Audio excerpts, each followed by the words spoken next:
श्री स्वामी समर्थ, जय जय स्वामी समर्थ। स्वामींचं नाव घेऊन आजच्या ह्या नवीन व्हिडिओला सुरुवात करते।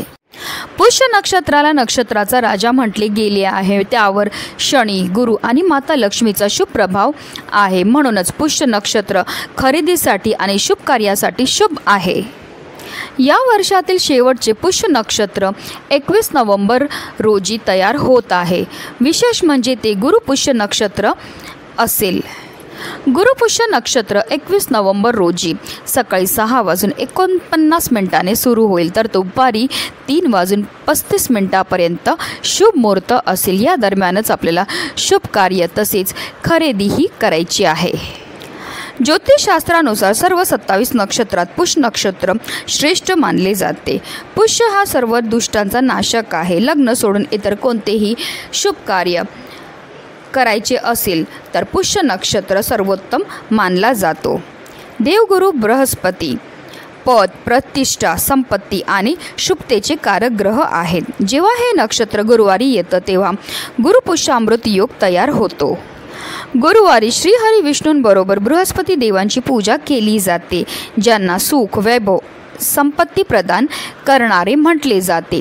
तसेच या नक्षत्राचे स्वामी शनिदेव आहेत, म्हणून शनिदेव व बृहस्पती या दोन्ही देवांचा या नक्षत्रावर प्रभाव आहे। धर्मग्रंथांनुसार असे मानले जाते की या नक्षत्रात धन आणि समृद्धीची देवी लक्ष्मीचा जन्म झाला होता। म्हणूनच या दिवशी केलेले लक्ष्मीपूजन अत्यंत शुभ आणि लाभदायक मानले जाते। या दिवशी दिवे लागण्याच्या वेळेस श्री सूक्ताचे पठण करून लक्ष्मी देवीची पूजा करावी। तसेच दत्तगुरूंच्या मंत्राचा जप करावा। तुम्ही दिगंबरा दिगंबरा श्रीपाद वल्लभ दिगंबरा या मंत्राचा जप हा करू शकतात। असं केल्याने दत्तगुरू आणि लक्ष्मी देवीचे शुभ आशीर्वाद प्राप्त होऊन अमृत पुण्य कमवण्याची संधी प्राप्त होऊ शकते। तसेच गुरुपुष्यामृत योगावर जर सोने खरेदी केले तर सौख्य प्राप्त होते। मौल्यवान वस्तू खरेदी केली तर ती चांगली टिकते, सुख देते।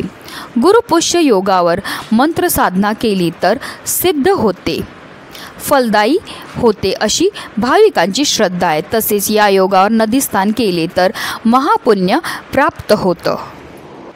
या दिवशी खरेदी केलेल्या वस्तू अक्षय असतात। अक्षय म्हणजे ज्याचा कधीही क्षय होत नाही। नवीन काम सुरू केल्याने त्यात यश मिळते। तसेच गुरुपुष्यामृत योगामध्ये चांदी, सोने किंवा पितळेचे लक्ष्मी यंत्र खरेदी केल्याने साक्षात माता लक्ष्मी आपल्या घरामध्ये निवास करते आणि म्हणूनच या दिवशी काही खास उपाय केल्याने देवी लक्ष्मीची कृपा प्राप्त होते आणि जीवनात सुख समृद्धी टिकून राहते। आणि म्हणूनच आपल्याला गुरुपुष्यामृत योगात गाईला ही एक वस्तू खायला द्यायची। ही वस्तू खायला दिल्यामुळे प्रखरातला प्रखर पितृदोष, ग्रहदोष, शत्रुबाधा तर नष्ट होणारच आहे, पण आपलं 7 पिढ्यांचं दारिद्र्य नष्ट होऊन आपली कितीही कठीणातील कठीण इच्छाही पूर्ण होणार आहे। अतिशय उच्च कोटीची ही सेवा आहे जी प्रत्येकाने करायची। त्याबद्दल सविस्तर आणि महत्त्वाची अशी माहिती मी तुम्हाला या व्हिडिओमध्ये देणार आहे, तर व्हिडिओ पूर्ण पहा। आणि जर तुम्ही माझ्या चॅनलवर नवीन असतील तर चॅनलला सबस्क्राईब करा आणि शेजारी बेल आयकॉनसुद्धा प्रेस करा, जेणेकरून तुम्हाला माझ्या नवनवीन व्हिडिओचं नोटिफिकेशन हे मिळत राहील आणि तुम्ही एक पण व्हिडिओ मिस करणार नाही।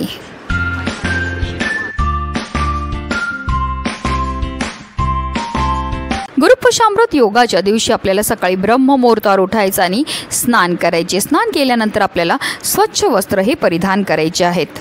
जर तुम्हाला शक्य असेल तर आवर्जून या दिवशी तुम्हाला पिवळ्या रंगाचे वस्त्र हे परिधान करायचे। त्यानंतर आपल्याला देवघरामध्ये विधिवत देवांची पूजा ही करायची आहे। देवी लक्ष्मी बरोबर श्रीहरी विष्णू, गणपती बाप्पा, महादेव आणि भगवान कुबेरांची पूजा ही करायची आहे। कारण लक्ष्मी आणि लक्ष्मीपती धनप्राप्तीचा आशीर्वाद देणारे आहेत, तर महादेव हे संकटमोचक आहेत आणि गणपती बाप्पा हे बुद्धिमत्ताचे देवता आहेत। लक्ष्मी प्राप्ती झाल्यावर तिचा योग्य प्रकारे आपल्याला उपयोग झाला पाहिजे, तिचं संरक्षण झालं पाहिजे। म्हणूनच या सर्व देवतांची पूजा करणं लाभदायक मानलं जातं। तसेच श्री सूक्तम तसेच पुरुष सूक्ताचे पठण करून पंचोपचार पूजा करावी। कलस्थापना केल्यास घरात धन धान्य वृद्धी व लक्ष्मी प्राप्ती होते।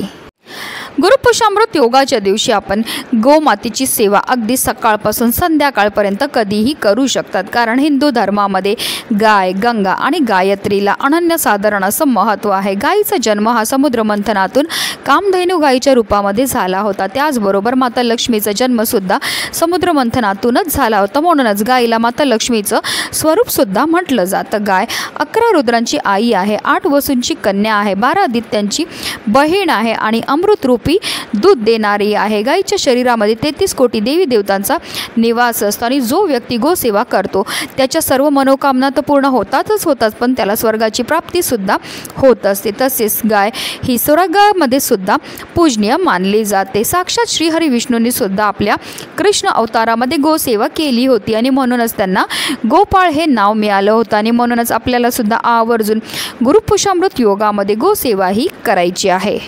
तर आपल्याला सगळ्यात पहिली पोळी जी आहे ती गाई करतात तयार करायची. कणिक मळताना त्यामध्ये आवर्जून आपल्याला थोडीशी हळद ही टाकायची, कारण गुरुपुषामृत योगाच्या दिवशी हळदीला अनन्यसाधारण असं महत्त्व आहे.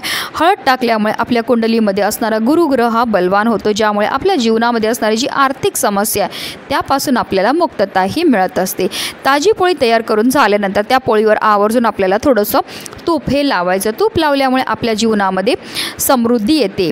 तसेच आपल्याला हरभऱ्याची जी डाळ असते, चण्याची डाळ, तिला भिजत घालायचं आणि ती डाळ तसेच गुळाचा खडा आपल्याला त्या पोळीवर ठेवायचं आणि अशी ही पोळी जी आहे ती आपल्याला गाईला खायला द्यायची आहे. तर गाय जर तुमच्या घरी असेल तर ही गोसेवा तुम्ही घरच्या घरी करू शकतात किंवा एखाद्या गोठ्यामध्ये जाऊन, गोशालेमध्ये जाऊन किंवा वाटेत कुठेही तुम्हाला गाय ही भेटणार आहे. गायीजवळ गेल्यावर सर्वप्रथम तिच्या दोन्ही पायावर आपल्याला पाणी हे अर्पण करून घ्यायचं आहे. तिची आरती करून घ्यायची, तिला हळद कुंकू अक्षदा अर्पण करून घ्यायच्यात आणि त्यानंतर आपल्या हातातनं ही पोळी जी आहे ती आपल्याला गाईला खायला द्यायची. कारण असं म्हटलं जातं, जेव्हा गाय आपल्या हातातनं पोळी खाते आणि तिची जीभ आपल्या हाताला लागते, त्यामुळे आपल्या जीवनामध्ये असणारे जे दारिद्र्य आहे ते दूर होण्यामध्ये मदत ही मिळत असते. गाईला पोळी खायला दिल्यानंतर आवर्जून आपल्याला तिला थोडंसं पाणीसुद्धा प्यायला द्यायचं. त्यानंतर आपल्याला गायीभोवती 11 प्रदक्षिणा ह्या मारायच्यात.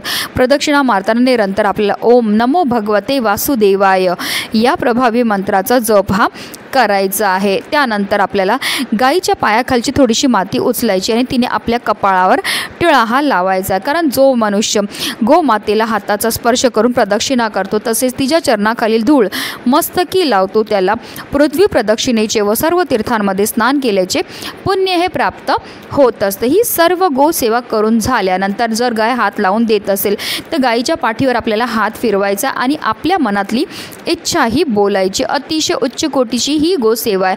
ही गोसेवा केल्यामुळे आपली कितीही कठीणातील कठीण इच्छा ही साक्षात श्रीहरी विष्णू आणि माता लक्ष्मी पूर्ण करतात. तसेच आपल्या कुंडलीमध्ये असणारा प्रखरातला प्रखर पितृदोष, ग्रहदोष, शत्रुबाधा नष्ट होऊन आपल्या संपूर्ण कुटुंबाची भरभरून अशी प्रगती होणार आहे. म्हणूनच व्हिडिओ जास्तीत जास्त लोकांपर्यंत शेअर करा, जेणेकरून प्रत्येकाच्या आयुष्याचं कल्याण हो हीच मनामध्ये इच्छा. श्री स्वामी समर्थ. जय जय स्वामी समर्थ.